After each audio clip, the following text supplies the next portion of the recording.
سنخوض معاركنا معهم وسنمضي السلام علیکم ورحمۃ اللہ وبرکاتہ.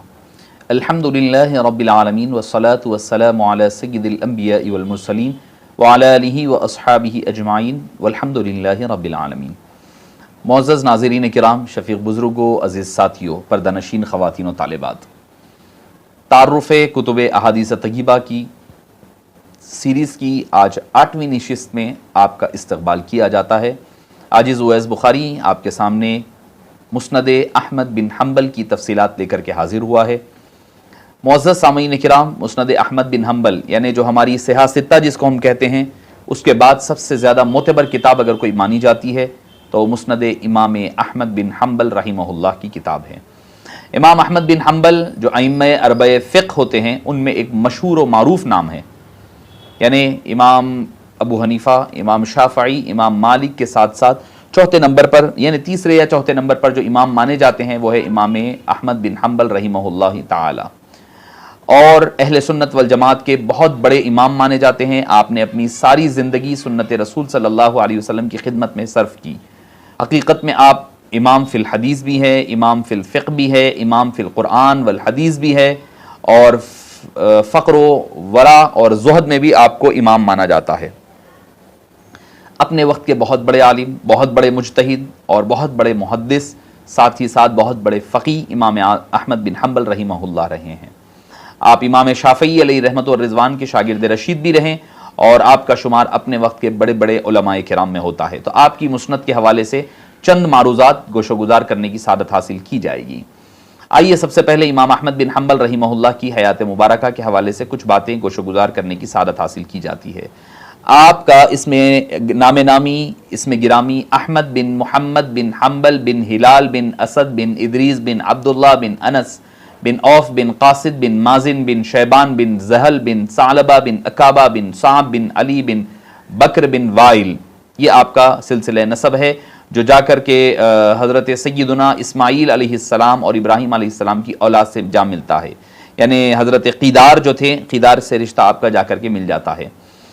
ابو بکر بہقی نے اس کتاب جس سے انہوں نے مناقب احمد میں تالیف کیا ہے، اپنے شیخ ابو الحاکم یعنی ابو عبداللہ الحاکم مؤلف مستدرک سے روایت کرتے ہیں کہ ان کے نسب مبارک کو بیان کیا. امام احمد کے بیٹے صالح بن احمد نے روایت کی ہے کہ انہوں نے بیان کیا، میرے والد نے اس نسب کو میری ایک کتاب میں دیکھا تو فرمایا اس سے کیا کر رہا ہے، اور آپ نے نسب کا انکار بھی نہیں کیا، اس کی تصحیح فرما دی.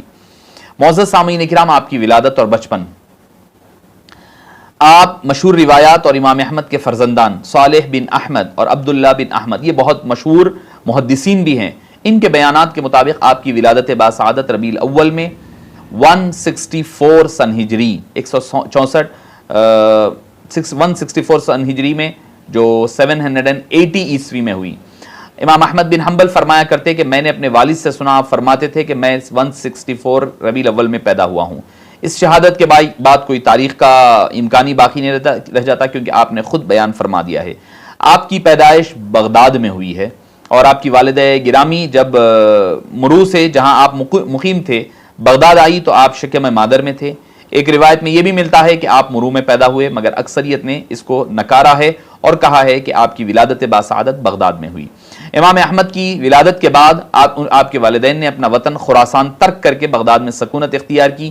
یہاں آنے کے چند ماہ بعد حضرت امام احمد بن حنبل رحمہ اللہ پیدا ہوئے، اور آپ بغداد کے خالصتاً جو عرب علاقہ ہے اس مقام پہ رہا کرتے. آپ کے والد 30 سال کی عمر شریف میں انتقال فرما گئے. والد کی وفات کے بعد آپ کی پرورش آپ کی والدہ ماجدہ اور محترمہ نے فرمائی ہے. معزز سامعین کرام، 15 برس کی عمر میں انہوں نے علم حدیث کی تعلیم شروع کی، اور اپنے استاد سے 30,000 سے زائد حدیثیں سنی، پڑھی اور یاد کر لی. کیا عمر شریف ہے 15 برس اور 3000 حدیثیں. حدیث سے مراد صرف یہ نہیں ہوتا محدثین کے نزدیک کہ صرف حدیث یاد کر لیں، حدیث کے ساتھ اس کا متن اور اس کی سند بھی یاد کیا کرتے ہیں. 16 برس کی عمر میں آپ نے حدیث کی سماع حدیث کا آغاز کیا.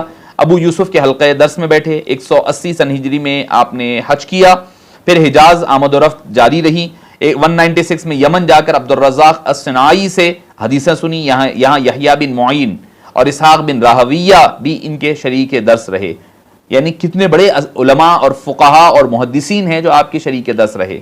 اور آپ وہ کوفہ بھی گئے, مسافرت سے برائے حدیث میں تنگ دستی بھی دیکھی گئی. ان دنوں جس جگہ آپ قیام پذیر رہے, سر کے نیچے سونے کی اینٹ رکھا کرتے, اور اتنا اللہ تعالیٰ نے آپ کو نوازا, اس کے باوجود آپ کیا کرتے, سارے کا سارا صدقہ و خیرات کر دیا کرتے. پھر امام شافعی علیہ رحمہ خود فرماتے کہ انہوں نے مجھ سے مصر آنے کا وعدہ کیا, مگر معلوم نہیں کہ کس وجہ سے نہیں آ سکے, شاید وجہ کیا تھی, واللہ عالم بالصواب. پھر آپ تقریباً سارے عرب ممالک کا دورہ فرمایا, احادیث طیبہ ان سے حاصل کی. زوان طالب علم میں ہارون رشید کی طرف سے یمن کا قاضی بننے کی پیشکش ہوئی, جسے آپ نے انکار کر دیا اور قبول نہ فرمایا. 199 سن ہجری میں امام شافعی جب دوسری بار بغداد تشریف لائے تو امام احمد سے انہوں نے کہا کہ اگر تمہارے پاس کوئی حدیث حجاز, شام, عراق کہیں کی ہو تو مجھے اطلاع کرو. میں حجازی فقہا کی طرح نہیں ہوں جو اپنے شہر کے علاوہ دوسرے لوگوں کی پھیلی ہوئی احادیث کو غیر مصدقہ سمجھتا ہوں. اس وقت امام احمد کی عمر صرف 36 سال تھی. معزز سامعین کرام, آپ اس بات پر غور فرمائیں کس قدر بڑی باریک بات امام شافعی علیہ رحمہ فرما رہے ہیں. امام شافعی علیہ رحمہ نے جو باریک بات فرمائی ہے وہ قابل غور ہے. یعنی یہ کہ, اور اس کو آپ نے ایک فقہ اسلامی کے تجزیے میں اس روایت کو نقل کیا گیا, کیا کہ بعض محدثین یہ ہوتے کہ جو علاقہ کے حضرات ہوتے ان کی نہیں لیا کرتے, تو پتہ چلا دیگر بلاد اسلامیہ میں پھیلی ہوئی احادیث کو میں لینے میں آر نہیں محسوس کرتا ہوں, لہٰذا تم مجھے حدیث سنا سکتے ہو. معزز سامعین کرام, امام احمد بن حنبل کی زندگی انتہائی سادگی پسند زندگی, تھوڑی سی کاشتکاری کرتے, جو غلہ پیدا ہوتا اسی پر گزارا کرتے. امام اسحاق بن ابراہیم نے امام احمد کے کھانے کو دیکھا, 2 ٹکڑے روٹی, تھوڑی سی ککڑی کی ترکاری اور تھوڑا سا نمک ہے, اور اس پر وہ کھانا کھا رہے ہیں. امام احمد کے صاحبزادے عبداللہ کہتے کہ میرے والد کو اکثر فرمایا کرتے, اللہ ابو الہیثم پر رحم کرے, اللہ ابو الہیثم کے گناہوں کو بخش دے. میں نے پوچھا ابو الہیثم کون؟ فرمایا جس دن مجھ کو درے مارنے لے جا رہے تھے, ایک شخص مجھے راستے میں ملا اور مجھ سے کہا کہ میں مشہور چور ہوں, بارہا میں نے چوری کی ہے, بے انتہا سزائیں پائی ہے, کم سے کم 18,000 درے تو میری پیٹھ پر پڑے ہوں گے, مگر میں اپنی عادت سے باز نہ آیا. جب قید خانے میں چھوٹا سا چھوٹتا تو دوسرے چوری کے لیے چلے جاتا, محض دنیا کے لیے دروں کو برداشت کر لیا. تم دین کی خاطر اللہ تعالیٰ کی محبت میں دروں کی پرواہ نہ کرنا.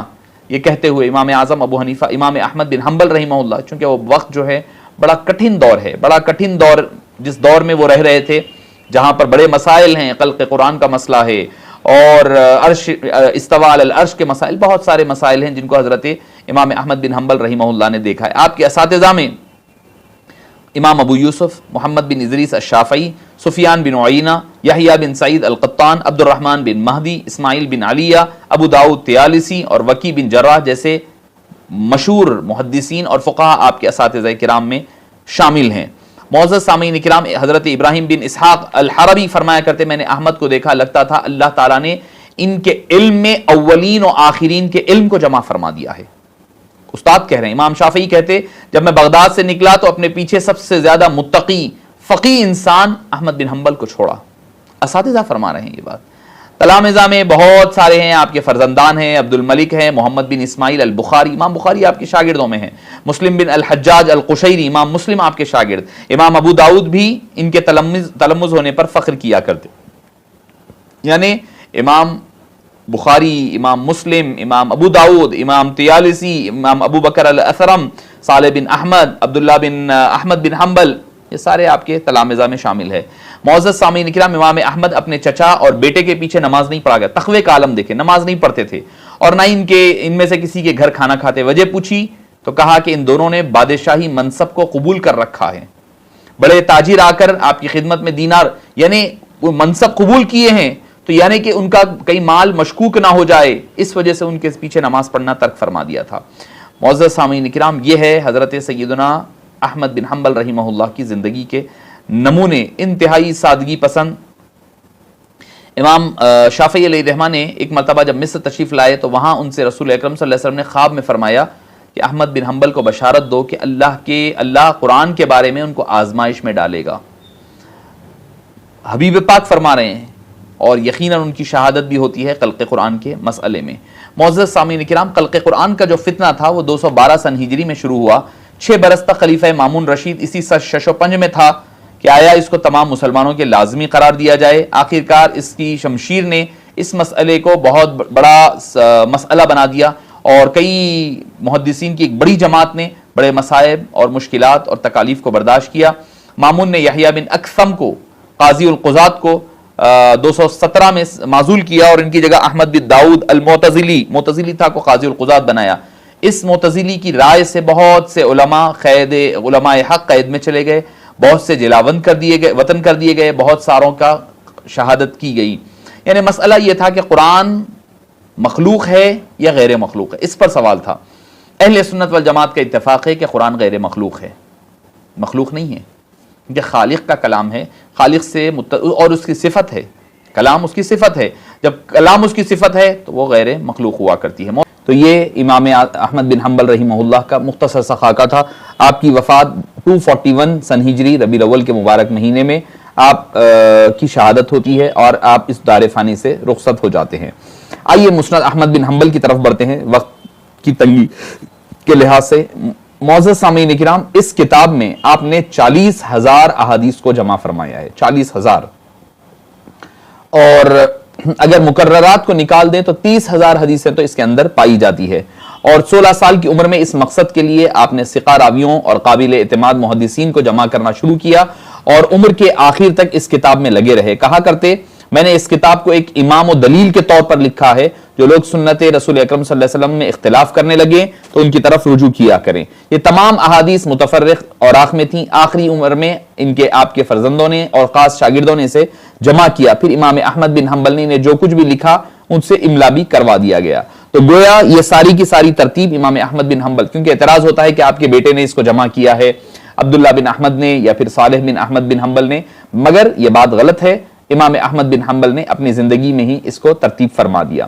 امام احمد بن حنبل فقریہ طور پر فرمایا کرتے، جو کچھ اس مجموعے میں ہے وہ نہایت ہی مستند ہے، اور جو اس مجموعے میں نہیں ہے استدلال کے واسطے اس کی بنیاد صحیح طور پر خیال نہیں کیا کرتے.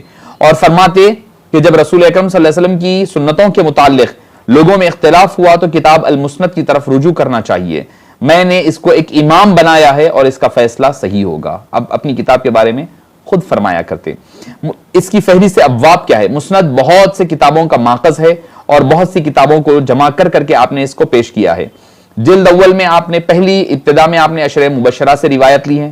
ترتیب دیکھیں آپ کتاب کی. سب سے پہلے آپ نے عشرہ مبشرہ سے احادیث کو جمع کیا، پھر اس کے بعد 4 دیگر اصحاب کبار سے روایت کیا، پھر اس کے بعد اہل بیت اطہار سے آپ نے روایات کیا، پھر اجلہ صحابہ کرام کی روایت ملیں گی، پھر اہل مکہ سے روایات یعنی جلد صوبم میں، جلد چہارم میں اہل مدینہ سے روایت، اور پھر اس کے بعد آپ نے پھر جلد چہارم ہی میں اہل شام سے روایات، جلد چہارم میں ہی اہل کوفہ سے روایات، پھر اہل بصرہ سے روایات، پھر انصار سے روایات، پھر مستورات یعنی صحابیات سے روایات. یہ آپ کی ترتیب ہیں. ترتیب جو آپ نے فرمائی ہے نا کتاب کی بہت ہی خوبصورت انداز میں. امام احمد بن حنبل نے کس عرصے میں لکھی ہے تو 202 سن ہجری سے لے کر 237 سن ہجری تک یعنی 17 سال کے عرصے میں آپ نے اس کو جمع فرمایا ہے.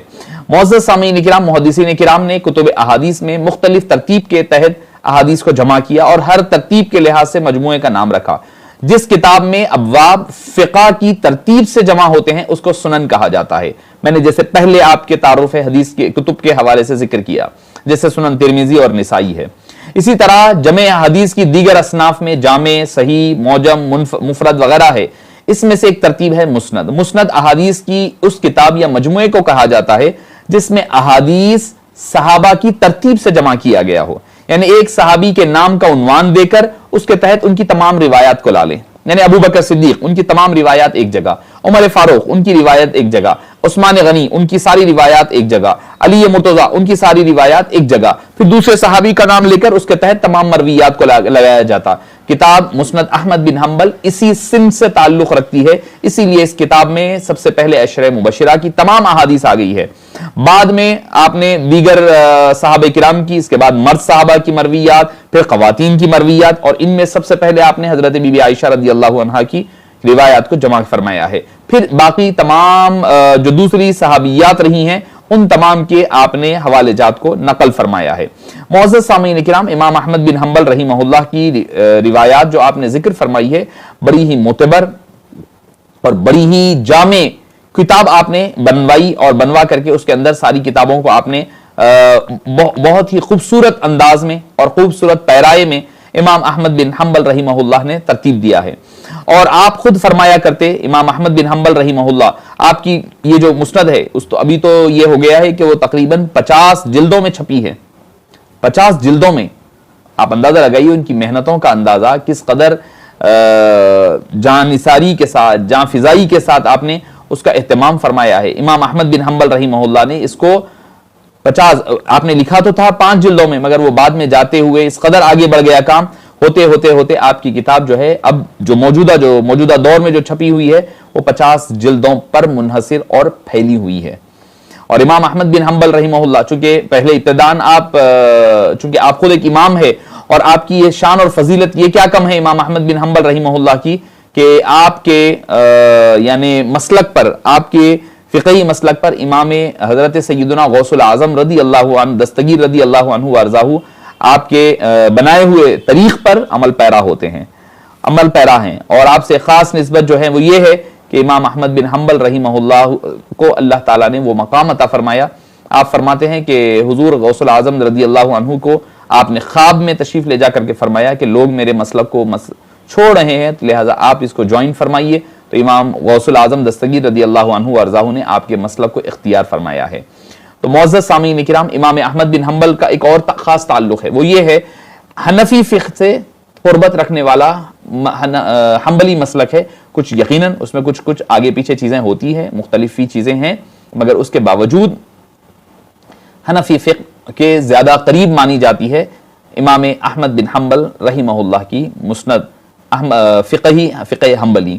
معزز سامعین کرام، آپ نے فتنہ ارتداد کا جب بات آئی تو آپ نے کھل کر ذکر فرمایا، آپ نے جب خلق قرآن کی بات آئی تو امام احمد بن حنبل سب سے آگے نظر آئے، پھر جب حدیثوں کی خلط ملط ہونے لگا تو امام احمد بن حنبل رحمہ اللہ نے اپنے دور مبارک میں آگے بڑھ کر کے آپ نے اس کا مقابلہ فرمایا۔ آخری آپ سے متعلق ایک بات کہہ کر کے اپنی گفتگو ختم کر دوں، آپ سے آپ کے فرزند حضرت عبداللہ بن احمد بن حنبل رحمہ اللہ سے پوچھا گیا کہ آپ کے والد یزید کے بارے میں کیا کہا کرتے، تو آپ فرماتے یزید کو وہ کافر سمجھتے تھے، یزید کو آپ کافر سمجھتے تھے، کیونکہ آپ فرماتے تھے کہ قرآن کریم کی آیت ہے ان الذین یؤذون اللہ ورسولہ لعنہم اللہ فی الدنیا والآخرہ، جو کوئی اللہ اور اللہ کے رسول کو اذیت دیتا ہے تو دنیا میں بھی اس پر لعنت ہے اور آخرت میں بھی اس پر لعنت ہے۔ تو فرماتے ہیں اللہ کی لعنت کیوں نہ ہو، امام حسین کی شہادت پر حبیب پاک صلی اللہ علیہ وسلم سے زیادہ تکلیف اور غم کسی کو نہیں ہوا ہے، تو حبیب پاک صلی اللہ علیہ وسلم کے اس تکلیف اور اذیت کی وجہ سے اس کو دنیا میں بھی لعنت ہے اور آخرت کی لعنت تو پکی ہی ہے۔ جب لعنت کسی پر کی جاتی ہے تو پتہ چلتا ہے کہ وہ دنیا اور آخرت میں اللہ کی رحمتوں سے دور ہو جاتا ہے اور ایمان کی دولت سے محروم ہو جاتا ہے۔ اسی پر آج اجازت دیجیے، گفتگو کا اختتام عمل میں آتا ہے، کل پھر ملاقات ہوگی ایک دوسری کتاب کے ساتھ۔ السلام علیکم ورحمۃ اللہ وبرکاتہ۔